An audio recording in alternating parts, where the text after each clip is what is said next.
Okay, here we are again, talking about mental health. This is Mr. Naughton, and today we are going to talk about stress.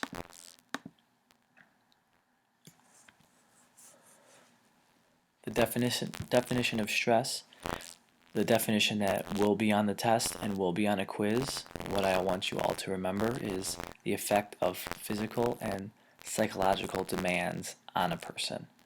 We will go over certain physical, certain psychological demands that we'll talk about on a day-to-day basis and how they affect our bodies and our health.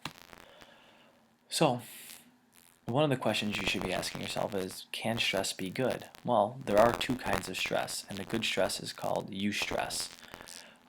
This is the stress that you get when you accomplish something, when you can handle responsibilities, when you are nervous but excited at the same time.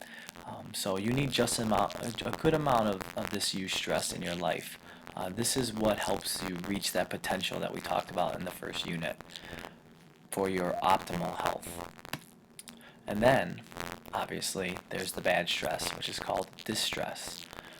This can have an impact on all sides of the health triangle, and we'll discuss that in a little bit here.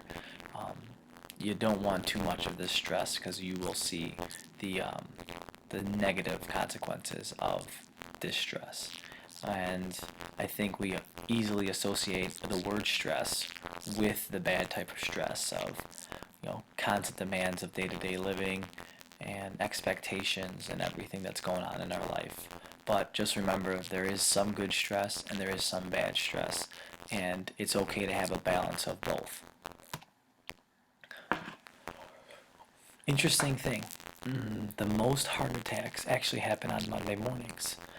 And the reason of that is because after a nice, relaxing weekend, people have to return to the stress of their work, of their school, of whatever that they're doing.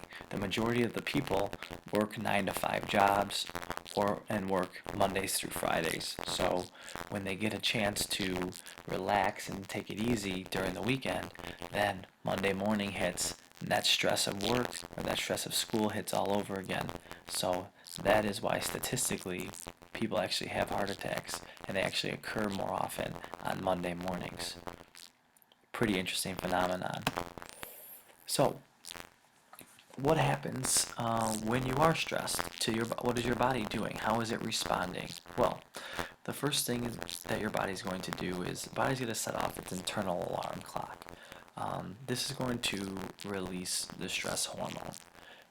Then your body is going to fight or resist the stress. Your body functions are basically going to speed up after this. Your heart rate gets elevated, everything kind of speeds up, and it literally gets ready to start defending itself. And we'll talk about fight or flight, the fight or flight response, a little bit later on in the unit.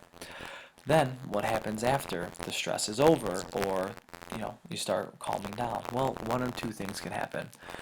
You can go into the recovery phase right away, which your muscles will start to relax again, and then obviously when you're using your muscles and you're using up your body functions and this release of the hormones, your body has to start repairing itself. So repair will start taking place.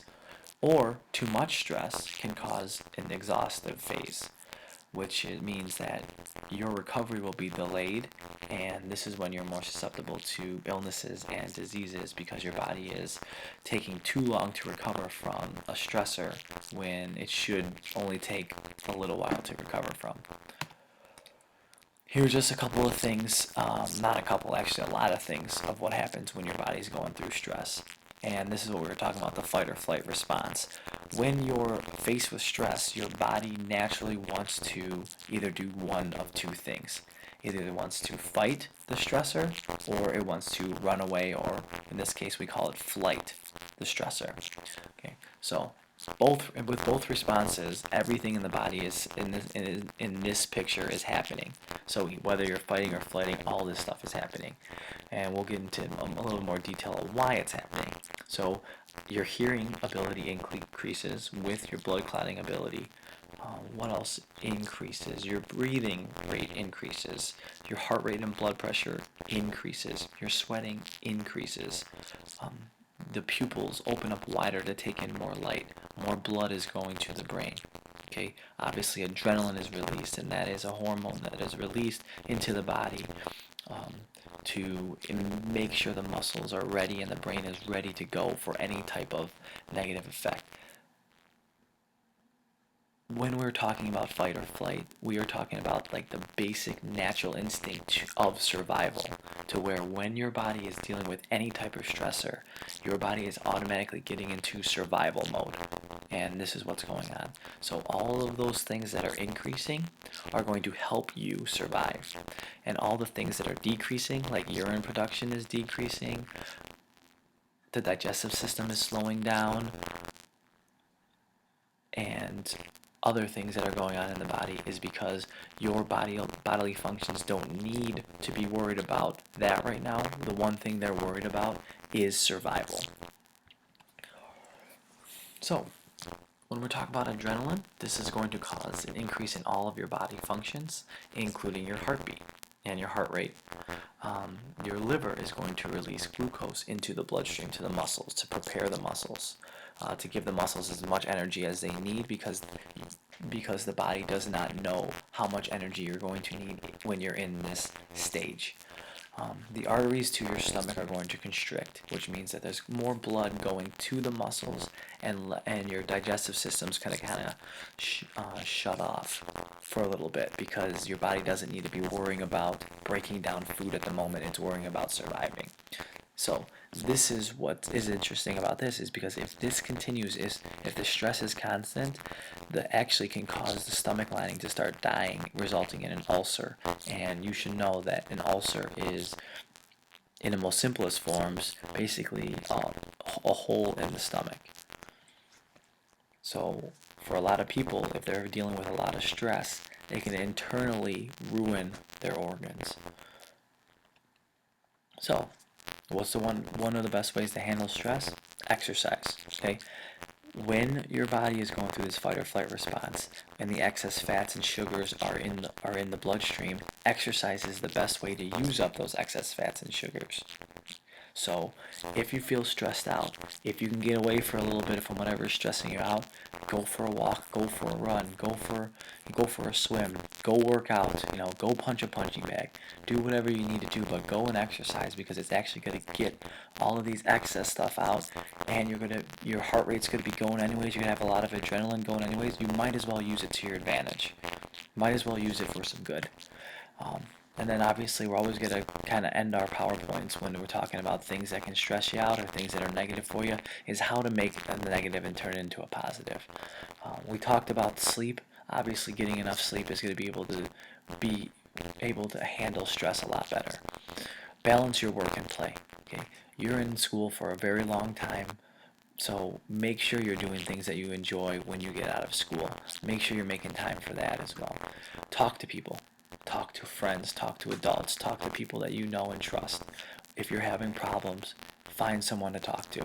I'm always here that you can talk to me if you need to. There's some great people at Buffalo Grove that you could talk to, any other counselors, any of the school psychiatrists, always doing a good job. But talk to someone, talk to your parents. Just don't leave it inside, don't let it get in.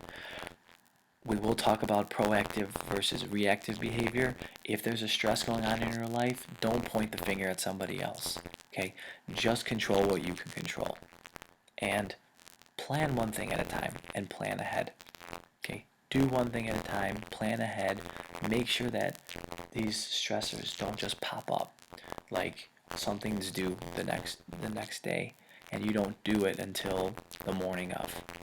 So use your assignment notebook, make notes in your phone, set reminders, do one thing at a time, set goals, accomplish your goals, and don't let things pile up. That's the best way I can say to handle stress.